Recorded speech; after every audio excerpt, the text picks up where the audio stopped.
Ndryshimi i kohës në vendin tonë, si dhe në disa vende evropiane, bëhet 2 herë në vit, në fundjavën e fundit të marsit kur fillon llogaritja verore dhe fundjavën e fundit të tetorit kur fillon llogaritja dimrore e kohës.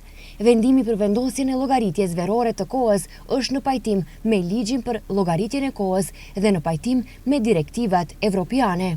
Në Maqedoni, llogaritja verore dhe dimrore e kohës zbatohet nga koha e ish-Jugosllavisë, respektivisht nga viti 1983 dhe kjo praktik vazhdoi dhe pas pavarësimit të vendit.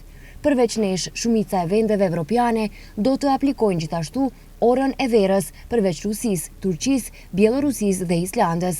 Më 4 mars 2019, Parlamenti Evropian votoi për të hequr ndryshimet sezonale të kohës nga viti 2021. Megjithatë, Këshilli i BE-s ende nuk ka marrë një vendim përfundimtar, kështu që nuk është plotësisht e sigurt se kur do të jetë ndryshimi i fundit i orës. Ora nuk ndryshon në Japoni, Kinë, Korenë e Jugut, as në vendet në kontinentin afrikan.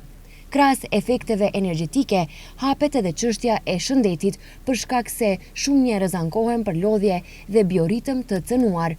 Hulumtimet kanë treguar se organizimit i nevojiten rreth 2 javë për t'u adaptuar ndaj ndryshimeve. Përkundër të gjitha dilemave, edhe këtë vit, akrepat e orës do të zhvendosen, të paktën derisa nuk miratohet një vendim përfundimtar për të ardhmen e kësaj praktike.